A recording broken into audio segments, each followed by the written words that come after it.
सुबह के करीब 7 बज रहे थे। शहर के एक बड़े और प्रतिष्ठित परिवार के घर में रोज की तरह हलचल शुरू हो चुकी थी। रसोई से चाय की खुशबू आ रही थी और आंगन में दादी जी तुलसी को जल चढ़ा रही थी। घर की मुखिया सरिता देवी सबके लिए नाश्ते की तैयारी में लगी हुई थी। तभी उन्होंने ऊपर की तरफ देखते हुए आवाज़ लगाई, रिया बेटा जल्दी नीचे आ जाओ, नाश्ता तैयार है। रिया ने कमरे के अंदर से जवाब दिया, जी मम्मी जी, बस 5 मिनट।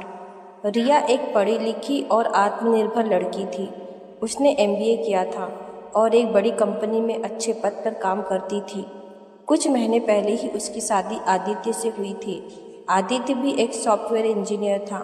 शादी के बाद रिया इस संयुक्त परिवार का हिस्सा बनी थी, जहां आदित्य के माता पिता, दादी, बड़े भाई और भाभी सभी एक साथ रहते थे।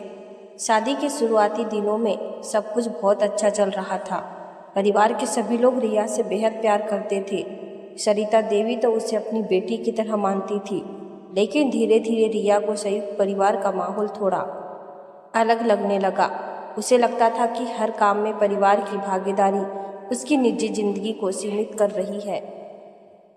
वह हमेशा से स्वतंत्र जीवन जीने की आदी थी, इसलिए छोटी छोटी बातें भी उसे बंधन जैसी महसूस होने लगी।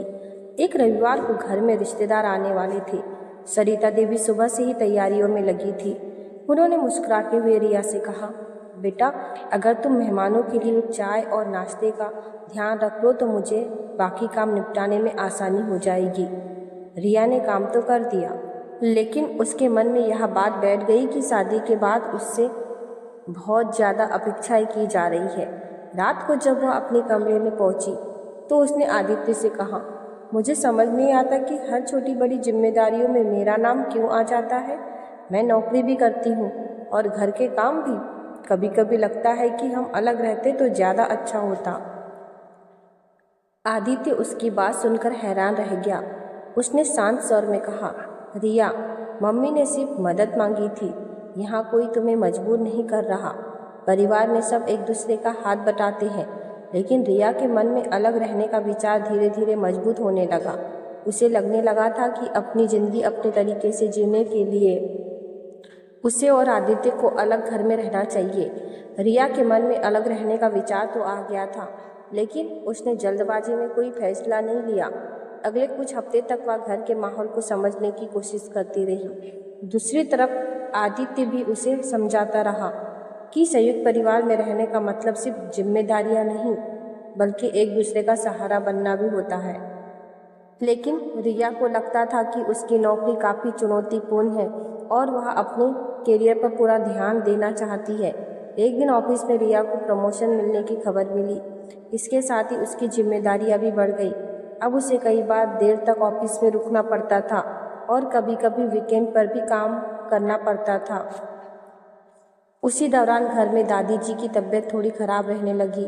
सरिता देवी का अधिकतर समय उनकी देखभाल में गुजरने लगा।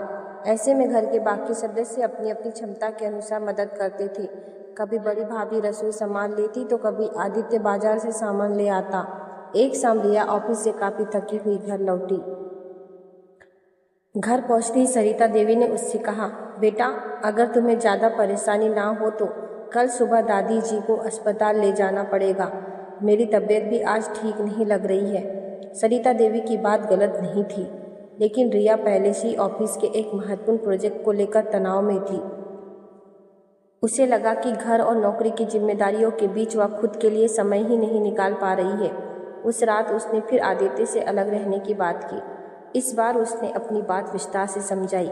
मैं परिवार से प्यार करती हूँ, लेकिन मुझे लगता है कि मैं हर भूमिका को ठीक से नहीं निभा पा रही हूँ। ऑफिस में दबाव अलग है और घर की जिम्मेदारियाँ अलग। शायद अगर हम ऑफिस के पास रहें तो मेरा समय और ऊर्जा दोनों बचेंगे। आदित्य ने उसकी बात ध्यान से सुनी। उसे भी रोज़ लंबा सफ़र तय करके ऑफिस जाना पड़ता था। काफ़ी सोच विचार के बाद दोनों ने फैसला किया कि वे कुछ समय के लिए ऑफिस के पास किराए के फ्लैट में रहेंगे। उन्होंने यह फैसला किसी झगड़े या नाराज़गी में नहीं, बल्कि अपनी परिस्थितियों को देखते हुए लिया। जब उन्होंने यह बात परिवार को बताई तो घर के सभी लोग दुखी जरूर हुए, लेकिन किसी ने उन्हें रोका नहीं। सरिता देवी ने सिर्फ इतना कहा, बेटा घर छोड़कर जा रहे हो, रिश्ते नहीं, आते जाते रहना। कुछ दिनों बाद रिया और आदित्य नए फ्लैट में शिफ्ट हो गए। शुरू शुरू में सब कुछ बहुत अच्छा लग रहा था। ऑफिस पास में था, आने जाने में समय बचता था और दोनों को अपनी पसंद के अनुसार जीवन जीने की पूरी आज़ादी थी। रिया को लगने लगा कि उसने सही फैसला लिया है, लेकिन उसे नहीं पता था कि ज़िंदगी जल्द ही उसकी सोच की असली परीक्षा लेने वाली है। समय तेजी से बीतता गया। देखते ही देखते रिया और आदित्य को अलग रहते हुए लगभग 2.5 साल हो चुके थे। दोनों अपने अपने काम में व्यस्त रहते और सप्ताह में 1-2 बार परिवार से मिलने चले जाते। शुरुआत में सब कुछ व्यवस्थित लग रहा था। रिया अपने करियर में लगातार आगे बढ़ रही थी और आदित्य भी अपनी नौकरी में अच्छा कर रहा था। लेकिन धीरे धीरे दोनों की जिंदगी पहले से ज़्यादा व्यस्त होती चली गई। इसी बीच एक दिन रिया को पता चला कि वह माँ बनने वाली है। यह खबर सुनकर पूरे परिवार में खुशी की लहर दौड़ गई। सरिता देवी ने सबसे पहले मंदिर जाकर भगवान का धन्यवाद किया। घर के सभी लोग रिया का पूरा ध्यान रखने लगे। हालांकि वह अलग घर में रहती थी, फिर भी सरिता देवी अक्सर फ़ोन करके उसका हालचाल पूछती और समय समय पर उसके लिए घर का बना खाना भी भिजवाती रहती थी। कुछ महीनों बाद रिया ने एक प्यारी सी बेटी को जन्म दिया। बच्ची के आने से उसकी ज़िंदगी पूरी तरह बदल गई। शुरुआती दिनों में उसकी माँ कुछ समय के लिए उसके पास आकर रही ताकि वह बच्ची की देखभाल में उसकी मदद कर सके, लेकिन कुछ हफ्तों बाद उन्हें अपने घर लौटना पड़ा क्योंकि वहाँ भी उनकी जिम्मेदारियाँ थी। अब रिया की मैटरनिटी लीव चल रही थी। पूरा दिन बच्चे की देखभाल में निकल जाता। कभी बच्ची रात भर सोती नहीं तो कभी उसकी तबीयत खराब हो जाती थी। ऊपर से घर के छोटे बड़े काम भी थे। पहले जो काम उसे आसान लगते थे, अब वही काम बहुत मुश्किल लगने लगे थे। मेड आती जरूर थी, लेकिन कभी कभी छुट्टी भी कर देती थी। ऐसे दिनों में सारी जिम्मेदारी रिया के कंधों पर आ जाती थी। एक दिन मेड बिना बताए छुट्टी पर चली गई। उसी दिन बच्ची को हल्का बुखार भी था। सुबह से शाम तक रिया को एक पल का आराम नहीं मिला। शाम को जब बच्ची बड़ी मुश्किल से सोई तो रिया थककर सोफे पर बैठ गई। तभी उसकी नज़र दीवार पर लगी एक तस्वीर पर पड़ी जिसमें पूरा परिवार एक साथ मुस्कुरा रहा था। तस्वीर को देखते ही उसके मन में कई पुरानी बातें ताज़ा हो गई। उसे याद आया कि जब वह संयुक्त परिवार में रहती थी तब घर की जिम्मेदारियां कई लोगों के बीच बटी हुई थी। अगर किसी को कोई परेशानी होती थी तो बाकी लोग तुरंत मदद के लिए खड़े हो जाते थे। उस समय उससे जो बातें बंधन लगती थी, आज वही बातें उसे अपनापन और सुरक्षा का एहसास दिला रही थी। उस रात जब आदित्य ऑफिस से घर लौटा तो उसने देखा कि रिया असामान्य रूप से चुप है। उसने पूछा, सब ठीक है? रिया की आंखें भर आई। उसने धीमे स्वर में कहा, आदित्य, आज पहली बार मुझे एहसास हुआ कि परिवार सिर्फ साथ रहने का नाम नहीं होता, बल्कि मुश्किल समय में सहारा बनने का नाम होता है। आदित्य चुपचाप उसकी बातें सुनता रहा। रिया आगे बोली, मेरी छुट्टियां भी कुछ महीनों में ख़त्म हो जाएगी, फिर मुझे नौकरी भी संभालनी होगी और बच्ची भी। सच कहूँ तो अब मुझे डर लगने लगा है। शायद मैंने परिवार से दूर रहने का फैसला बहुत सोच समझकर नहीं लिया था। यह सुनकर आदित्य भी भावुक हो गया। सच तो यह था कि वह भी अपने परिवार को बहुत याद करता था, लेकिन उसने कभी रिया पर दबाव नहीं डाला था। रिया ने हिचकिचाते हुए कहा, अगर मैं मम्मी जी से माफ़ी मांगूं तो क्या वह मुझे माफ़ कर देगी? आदित्य ने गहरी सांस ली और कहा, माँ का दिल बहुत बड़ा होता है, लेकिन फैसला उनका होगा। अगर तुम्हें सच में अपनी गलती का एहसास है तो हमें उनसे बात ज़रूर करनी चाहिए। रिया ने पहली बार पूरे दिल से अपनी गलती स्वीकार की। उसे समझ आ चुका था कि ज़िंदगी में केवल सुविधा और आज़ादी ही सब कुछ नहीं होती, अपने लोगों का साथ और उनका प्यार भी उतना ही ज़रूरी होता है। अब उनके मन में सिर्फ एक ही इच्छा थी, एक बार फिर अपने परिवार का हिस्सा बनने की। अगले रविवार रिया और आदित्य अपनी बेटी को लेकर सरिता देवी के घर पहुंचे। दरवाजे पर पहुंचते ही रिया का दिल तेजी से धड़कने लगा। उसे समझ नहीं आ रहा था कि वह अपनी सास का सामना कैसे करेगी। इतने समय बाद वह पहली बार अपने दिल की बात कहने जा रही थी। दरवाज़ा सरिता देवी ने ही खोला। अपनी पोती को देखकर उनके चेहरे पर मुस्कान आ गई, लेकिन उन्होंने अपने भावों को ज़्यादा जाहिर नहीं किया और सभी को अंदर आने के लिए कह दिया। घर के बाकी सदस्य भी बच्ची को देखकर बहुत खुश हुए। दादी जी उसे गोद में लेकर खिलाने लगी। कुछ देर तक सामान्य बातें होती रही, लेकिन रिया के मन में बेचैनी बढ़ती जा रही थी। आखिरकार वह सरिता देवी के पास गई और उनके सामने हाथ जोड़कर खड़ी हो गई। रिया की आंखों से आंसू बहने लगे। उसने कांपती हुई आवाज़ में कहा, मम्मी जी, मैंने आपको बहुत दुख पहुंचाया है। उस समय मुझे लगता था कि मैं सही हूँ, लेकिन आज समझ में आया कि परिवार की असली कीमत क्या होती है। अगर हो सके तो मुझे माफ़ कर दीजिए। कमरे में सन्नाटा छा गया। सरिता देवी कुछ देर तक चुप रही। उन्हें वह दिन याद आ गया जब रिया और आदित्य अलग घर में रहने चले गए थे। उस दिन उन्होंने अपने बेटे को रोका नहीं था, लेकिन अंदर ही अंदर बहुत दुखी हुई थी।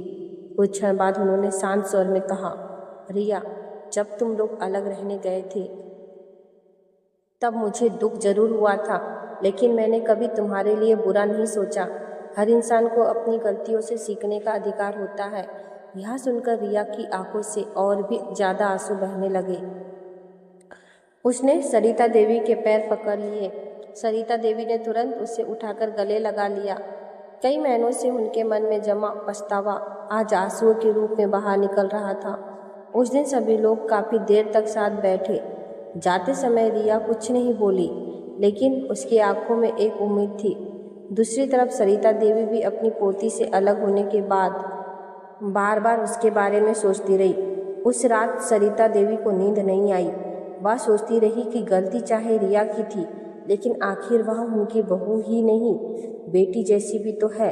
सबसे बड़ी बात, उनकी पोती को भी पूरे परिवार के प्यार की ज़रूरत है। सुबह होते ही उन्होंने आदित्य को फ़ोन किया।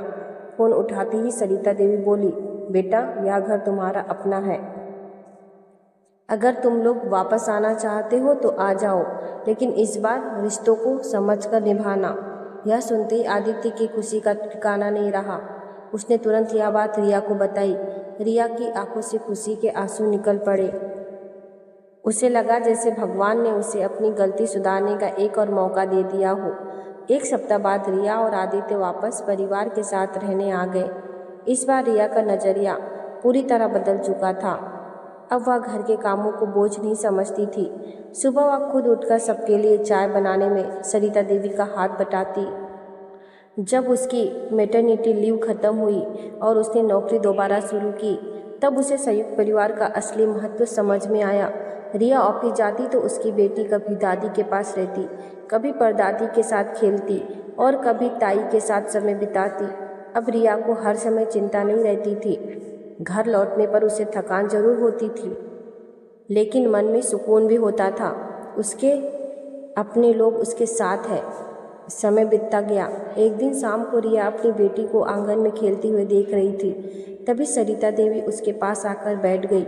रिया ने उनका हाथ पकड़कर कहा, मम्मी जी, अगर आपने मुझे माफ़ नहीं किया होता तो शायद मैं जिंदगी की सबसे बड़ी खुशी से दूर रह जाती।